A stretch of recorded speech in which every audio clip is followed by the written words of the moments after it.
Hey everyone, I hope you're doing well and are having a flare-free day. In today's video, I wanted to do a quick fire Q&A around endometriosis, what everyone should know, the quick basics around the disease. A lot of the times in my videos on my channel, I go into a lot of depth around specific presentations of endo, specifically on different organs or how it presents. But in today's video, I just wanted to cover the basics, get the year started on just knowing exactly what the disease is and how it can impact our human bodies. So what is endometriosis and how does it impact the human body? Endometriosis is a condition where tissue that is similar to the lining of the uterus grows outside of the uterus. It is not the same tissue that is inside the uterus, known as the endometrium. Endometrium and endometriosis, very similar, but not the same thing. Endometriosis tissue can be found on every organ in the human body, so it's really important to recognize that it is not a reproductive disease solely. It is a full body systemic inflammatory disease. The tissue can cause a lot of pain, inflammation, and the formation of adhesions, meaning that there's bands of tissue that can connect organs together. It can connect organs to other structures surrounding them. It can be a really painful experience. What are common symptoms of endometriosis? I really want to be clear here that endometriosis symptoms range and the threshold of pain is different depending on each human body. Our bodies are beautiful and unique and diverse, meaning that our endo symptoms are beautiful, unique, and diverse. So some of the common symptoms when it comes to endo include extremely painful periods, chronic pelvic pain, meaning that you have like a throbbing, tight,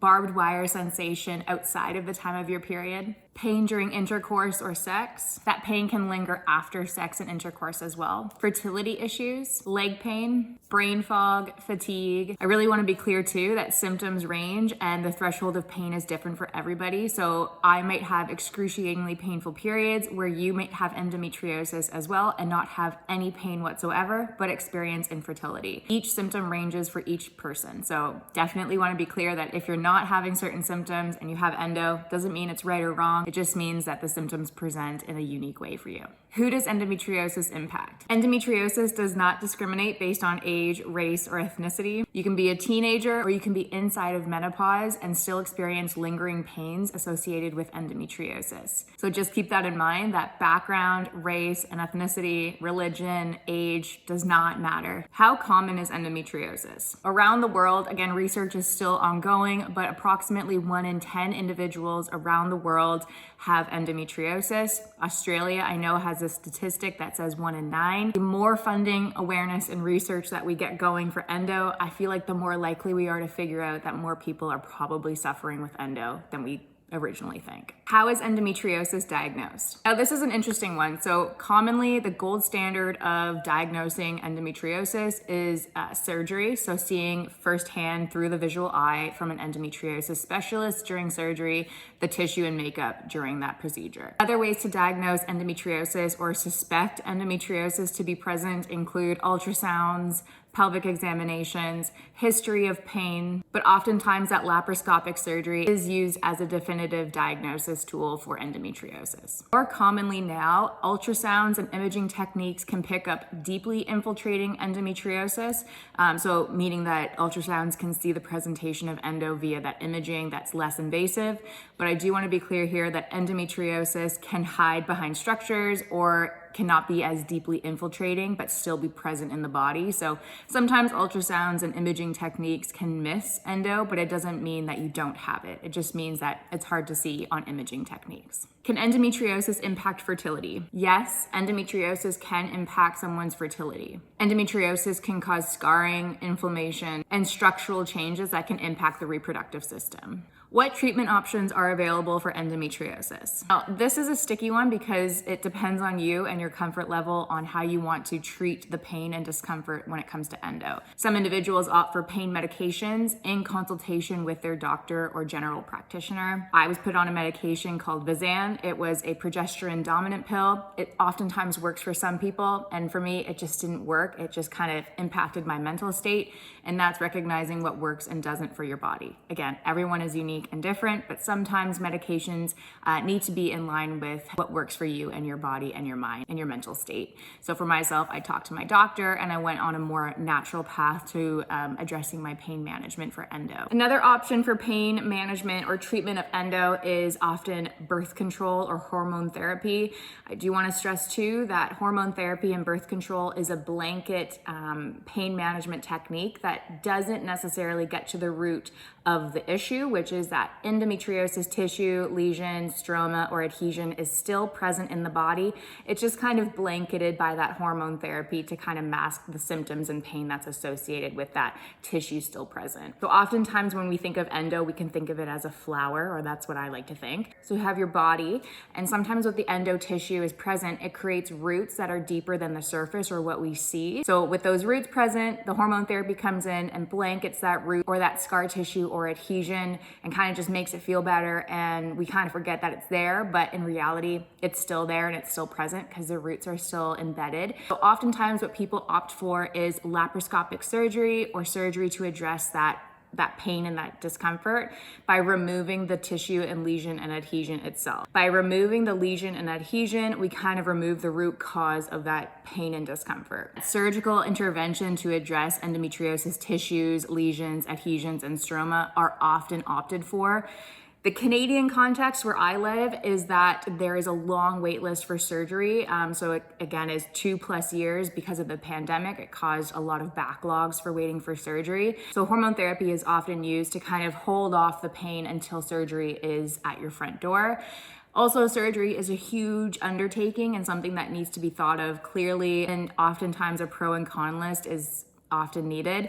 Surgery is a huge undertaking, and it's something that you have to really think about because there are risks associated with surgery as well. So definitely something to keep in mind. Again, endo is just the disease that keeps on giving. Sometimes we have pain management techniques that work, such as medications or hormone therapy, and sometimes surgery is just not available to us, whether that's just something we don't want to opt for, we're not ready for the risks associated with surgery, or we just don't have the insurance coverage in our country to take that on.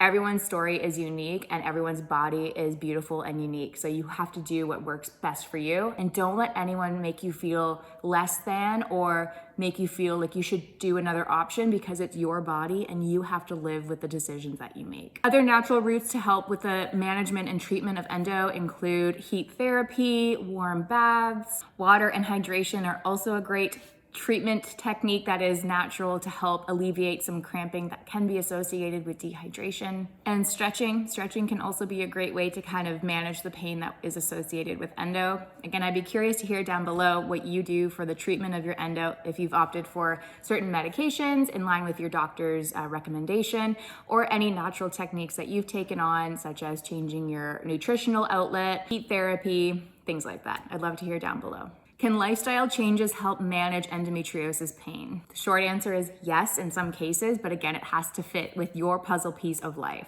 Healthy nutrition, regular movement. I'm not going to say exercise because some exercises can actually trigger an endometriosis flare.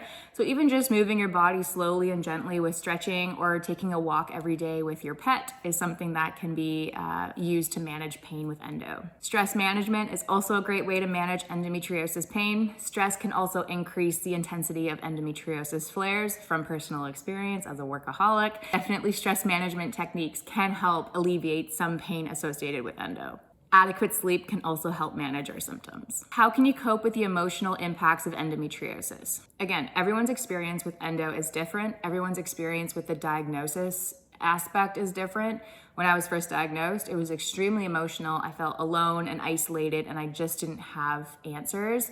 So the emotional toll was really heavy at the beginning, and I want you to know that you're not alone, and I hear you, and I believe your pain and your story, and I'm so incredibly proud of you for getting to where you are today in your journey, whether that's recognizing new symptoms, you just had your first doctor's appointment, you're signing off on a surgery to manage your endometriosis pain.